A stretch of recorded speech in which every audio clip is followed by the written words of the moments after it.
cosmos is the energy and lifeblood of all things. Man is part of this energy and therefore holds the potential to achieve literally anything. Science is in the early stages of attuning to this enormous reservoir of knowledge, where anything is possible. Our comprehension of such things is limited only by the painful realization of change. The idea of a living cosmos is such a new concept that we have not accorded it its rightful place. Contrary to the popular view, it can be shown and conclusively proved that that has an internal structure of incredible order and beautiful order. It's filled with electromagnetic waves going in bidirections. Pick a frequency, there's a wave going in one direction and a wave in the other direction.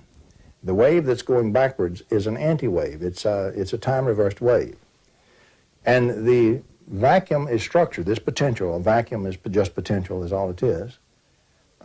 This potential is filled with a harmonic series of these waves. And so it structures spatially by bidirectional wave sets, and it structures vertically in terms of harmonics. Now, if you then invoke this structure, and you do that with a nonlinear material, and you put in one wave in the nonlinear material, that material will take from the vacuum that excess structure because it turns everything into a potential, and it will put out multiple frequencies and harmonics. That's what nonlinear materials do. Interestingly enough, if you take time-reversed waves and put in those harmonics, when they back up through, they will restore one wave. You can gather the energy and collect it and integrate it together and produce a single thing of much greater energy and lower frequency.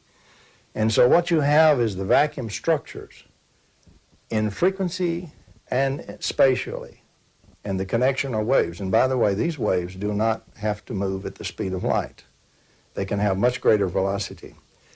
Now, the importance of Whittaker's work is that he showed that if you were to take sets of waves that you made on the bench, you made a wave and its anti-wave, and you made the harmonic and its anti-harmonic, you'd have to have at least one interval. In music, we would call that an octave, you know, from C to the next C, for example.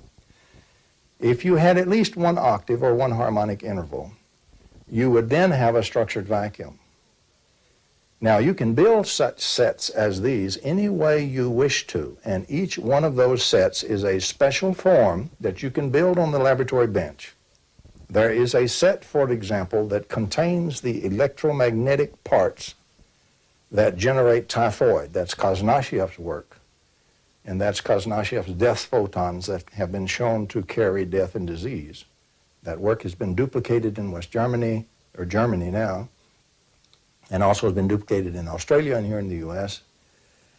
It also explains the work of Antoine Priore, who built a machine under the proper scientific auspices and under rigorous testing on lab animals, which cured cancer and leukemia almost 100%. Some eminent French scientists worked with him. It's still in the French medical literature. It was real, it existed. It was squelched. But what I'm saying is, if you use the Whittaker approach, you can now, for the first time, understand how Priore's device worked, because that's what it did.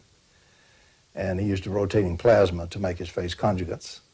We didn't even know about the phase conjugate in those days. Today, we know that one of the things plasmas do under the right circumstances is phase conjugate, or time reverse. And he showed that you can cure cancer, leukemia. You could just as easily set a pattern that would cure AIDS. He showed you could clean out clogged arteries.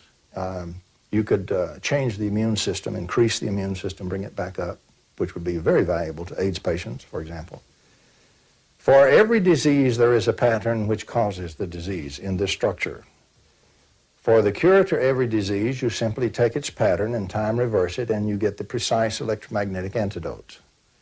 You then put that inside a potential, as Whittaker showed how to do, and you treat the body with that, which is like like normal electromagnetic radiation. It's not ionizing radiation. It's not nuclear radiation. Expose them to a rippling magnetic field, for example, with these embedded in the field, and you cure the disease. And that's the kind of medical treatment we ought to have, not this cut them and burn them and poison them type thing that we have now. and many of them still dying with cancer and leukemia and AIDS. It would take about 3 years.